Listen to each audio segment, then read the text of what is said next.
Hi, my name is Nina, for those of you who don't know me, and I am South Asian. I am from the country India and the state of Kerala, where there's actually a lot of Christianity. I'm guessing most of you who are watching this video are somewhat familiar with my state's history with Christianity, so I'm gonna skip ahead. But if anyone here is interested in learning about how there's actually Christianity in the state of Kerala in India, I can create a video for that.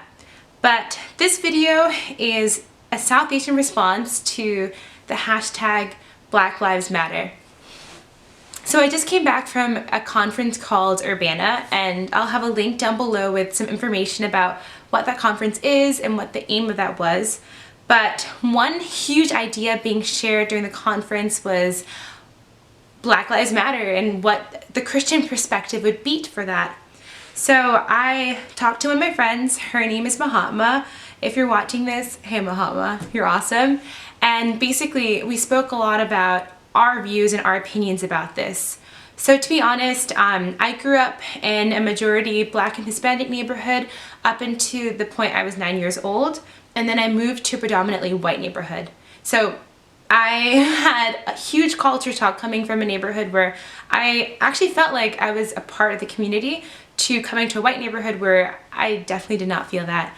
And this was all while I went to an Indian church my entire life. So I had a little bit of everything. And then finally in college, I was part of at one point it was named like the #1 diverse college in the nation. It's no longer the most diverse, but so definitely lots of different experiences with race that I had encountered. But a lot of times as a South Asian, I felt as though the world was divided into black and white.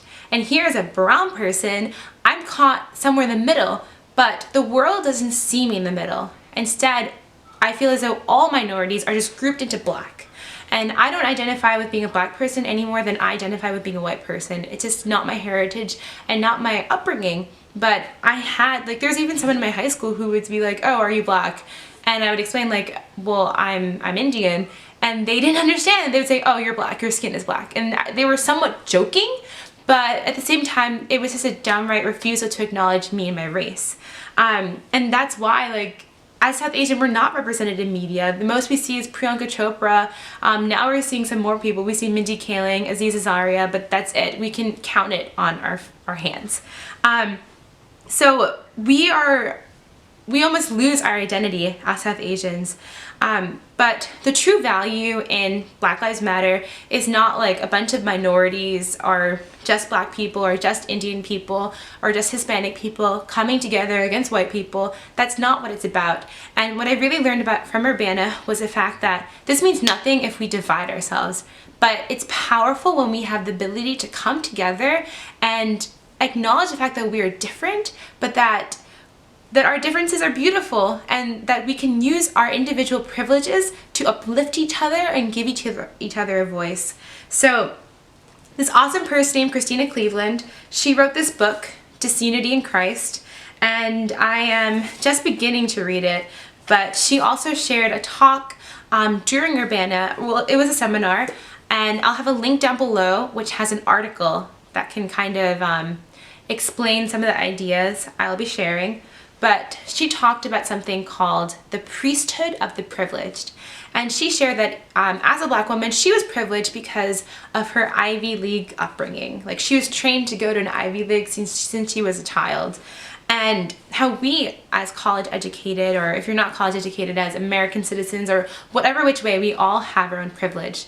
And she gave the example of Jesus being a man who is not normally seen as someone who has privilege, but he does, because he was a man during that time. He was Jewish, which wasn't better than a lot of other groups, but it was better than the Gentiles. It wasn't as good as Romans, but it was better than the Gentiles. And Jesus has the ability to heal. He is God. He is Father of all. And when he's on his way to heal Jairus' daughter, this 12-year-old girl who this man has so much influence and power, he's on his way and he's touched this woman with the issue of blood for 12 years, touches the hem of his garment. And when she touches his garment, she's healed. So instead of Jesus just saying okay, well, I have to do this thing, there's someone influential, I'm gonna keep going, and you touch me, you're healed, whatever, he stops and he gives that woman a voice. So when Christina Cleveland pointed that out, I was just that's insane. God, the whole universe, doesn't see things the way we do, and he used his power and his influence to give a voice to someone who didn't have a voice. So I have a YouTube channel. I mean, anyone can create a YouTube channel, but this is my voice, and I want to use my voice to show that I stand with Black Lives Matters as an Indian person, because I have been people have had prejudice about me, and it's impacted me. But with the same token, as a white person who may be watching this video, as an Indian person, as a Hispanic person, none of this matters if we start dividing ourselves. Our power comes by uplifting each other. So if you are a South Asian and you're like me and you're like, where do I stand? I don't know if I'm really that part of that group or this group. It doesn't matter. Or, well, okay, it does matter.